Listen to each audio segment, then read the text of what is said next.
বাৰাংহাটীৰ the Assam একাডেমীত শিক্ষক দিৱস পালন। শিক্ষক দিৱস উপলক্ষে ছাত্ৰ ছাত্ৰীৰ মাজত ব্যাপক উৎসাহ উদ্দীপনা। আজি ডক্টৰ সৰ্বপল্লী ৰাধাকৃষ্ণনৰ জন্মদিন। আজিৰ এই পবিত্ৰ দিনটোত সমগ্ৰ দেশতে পালন কৰা হয় শিক্ষক দিৱস। কামৰূপ জিলাৰ ৰঙিয়া মহকুমাৰ অন্তৰ্গত বাৰাংহাটীৰ খৈৰাতলস্থিত দ্য আছাম একাডেমীত বিদ্যালয়খনৰ ছাত্ৰ একতা সভাৰ উদ্যোগত উৎসাহ উদ্দীপনাৰে পালন কৰা হয় শিক্ষক দিৱস। শিক্ষক দিৱস উপলক্ষে অনুষ্ঠিত কৰা শিক্ষক অভিভাৱক সন্মিলনস্থলী ছাত্ৰ ছাত্ৰীসকলে নিজ হাতেৰে অংকন কৰি সজাই পৰাই তুলি এক মনোমোহা পৰিৱেশৰ সৃষ্টি কৰাত উপস্থিত বিশিষ্ট ব্যক্তি তথা অভিভাৱক আৰু স্থানীয় লোকে বিদ্যালয়খনৰ ছাত্ৰ ছাত্ৰীসকলক ধন্যবাদ জ্ঞাপন কৰে। দ্য আছাম একাডেমীৰ অধ্যক্ষ ধনশ্ৰী হজুৰীৰ সঞ্চালনাত অনুষ্ঠিত হোৱা শিক্ষক দিৱস আৰু অভিভাৱক সন্মিলন ছাত্ৰ ছাত্ৰীসকলে নিজ হাতেৰে প্ৰস্তুত কৰা বিভিন্ন চিত্ৰ, ফুলৰ খোপা, কলম আদিৰে শিক্ষাগুৰুসকলক অভিনন্দন জনোৱাৰ লগতে উপস্থিত বিশিষ্ট ব্যক্তিসকলকো শিক্ষক দিৱসৰ শুভেচ্ছা জ্ঞাপন কৰে।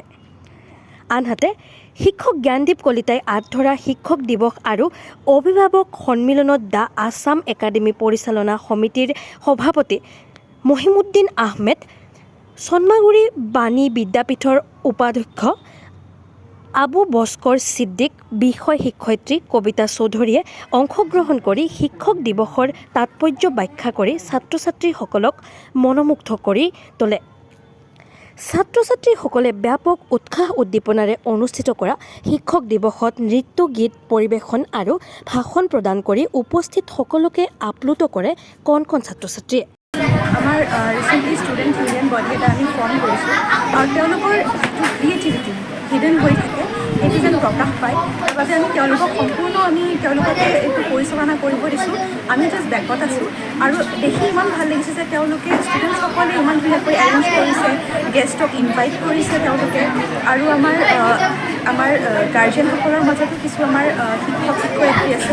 আজি তেওঁলোককো ইভেন আমাৰ ষ্টুডেণ্টসকলে ইনভাইট কৰিছিল আৰু আমি তেওঁলোকক পাই আছোঁ যথেষ্ট আমি ভাগ্য আৰু আমাৰ happy that they are here present with us আৰু তেখেতসকলৰ পৰা আমি দুআষাৰ শুনিব পাই যথেষ্ট আমি ইনস্পায়াৰ্ড হৈছোঁ। আমাৰ ষ্টুডেণ্টসকলৰ মাজত ইমান ক্ৰিয়েটিভিটি লুকাই আছে আৰু মই ইমান ধুনীয়া লাগিছে যে আমি ইয়াতে কোনো প্ৰিণ্টেড বস্তু আমি লগোৱা নাই, সকলো নিজে ষ্টুডেণ্টে অঁকা ড্ৰয়িং, নিজে বনোৱা বুকি, ফুল তেওঁলোকে নিজে বনাইছে আৰু সেইসমূহে তেওঁলোকে উপহাৰ হিচাপে দিছে শিক্ষাগুৰুসকলক। চ' আজি সেইবোৰ দেখি কিনে যথেষ্ট আমি বহুত উৎফুল্লিত। ল'ৰা ছোৱালীখিনি যিখিনি ইয়াত প্ৰদৰ্শন কৰিলে সঁচাই প্ৰশংসনীয়। আপোনাৰ মানে প্ৰত্যেকটো বস্তুৱেই ল'ৰা ছোৱালী নিজে বনাইছে, ইয়াত কোনো প্ৰিণ্ট বস্তু নাই। এইটো আচলতে আমাৰ ল'ৰা ছোৱালীৰ মাজতে ইমান মানে এটা ক্ৰিয়েটিভ যি আছে সেইটো আজি প্ৰমাণ হ'ল আৰু যদি আমি বেছি সুবিধা দিব পাৰোঁ নিশ্চয় আৰু বেছি ভাল কৰিব পাৰিম। My name is Himakshi Kolita. We are the student union body of the Assam Academy, and we are celebrate a occasion for honor our teacher. My name is Ashanti Ahmed. I read in class 2. Today I am going to deliver speech on Teachers Day.